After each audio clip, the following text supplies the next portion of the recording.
Good morning, everyone. Today I'm going to be presenting my project on GPU acceleration of the 2D and 3D Lattice Boltzmann method. To start, I'd like to highlight the 4 computers that I show on the left. These are all computers that are capable of reaching 1 exaflop, or 10 to the 18 floating point operations per second in double precision. I'll also point out that they're procured by 3 different vendors: NVIDIA, AMD, and Intel. GPUs make up a significant portion of the flops in all 4 of these machines.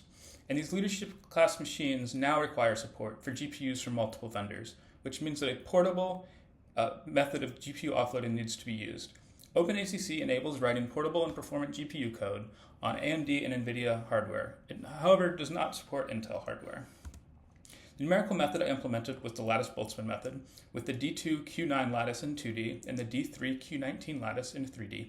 The boundary conditions are all implemented using half-wave bounce back, and the 3D lattice velocity set is shown in the bottom right. GPU acceleration is accomplished using OpenACC. OpenACC is a directive-based tool for offloading to accelerators without manually writing GPU codes for each different vendor. The programmer tells the compiler that the triply nested loop shown here is parallelizable and should be offloaded to the GPU by adding an ACC parallel loop directive.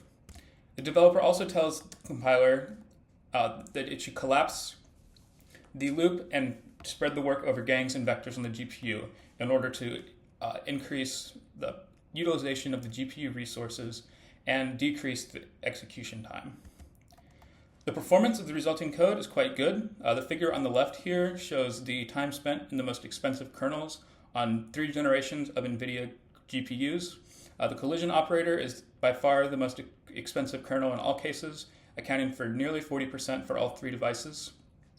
The conversion to primitive variables subroutine takes approximately 10% on all 3 devices, and these 2 kernels make up the compute-heavy kernels in the Lattice Boltzmann solver. The streaming kernel, which has no communication and is purely a memory movement kernel, and takes around 20% of the simulation. And then the packing kernel, which copies the distribution function before streaming to avoid race conditions and parallelization, takes about 20% of the runtime as well. The only other significant kernels are the boundary condition kernels, which altogether account for less than 1% of the runtime on GPUs. The speedups over a single 128-core CPU are shown in the figure on the right. NVIDIA's older offering, the V100, shows only modest speedups around 7x. NVIDIA's newer models, the A100 and the GH200, show much higher speedups of 13x and around 20x for various problem sizes. As the problem size increases, the speedup tends to increase because the high bandwidth memory and the thousands of threads are able to be saturated on the GPU. Another metric of performance is a roofline plot. The roofline is the theoretical maximum performance the kernel can achieve. The 2 compute-heavy kernels, the collision kernel and the primitive variables calculation, achieve 11% and 7% of peak flops respectively. This percentage is of the horizontal line though. In the compute bound region where they exist, they both achieve over 50% of peak flops. I also tested the convergence of my implementation in 2D by comparing to Gia et al. At 3 different Reynolds numbers. As the resolution increases from 50 to 200, the solution rapidly approaches that of Gia et al.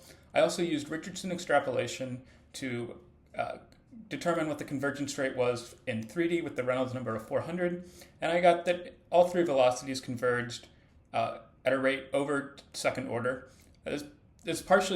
One possible reason for this is that the asymptotic convergence regime may not yet have been reached by the 3D simulation with a 200 cubed lattice. Some results on the left is a lid-driven cavity with a 1000 by 1000 lattice and a Reynolds number of 5000. And the video shows the velocity magnitude. On the right is a video of a 3D case with a 200 cubed lattice at a Reynolds number of 400, and the video shows the velocity at several cross-sections through the domain over time. Some conclusions: the Lattice Boltzmann method works well on GPUs despite its low arithmetic intensity. GPU offloading results in significant speedup over CPU code, and OpenACC makes writing GPU accelerated code easy and accessible to everyone. With that, I'd like to conclude and ask if there's any questions. Thank you.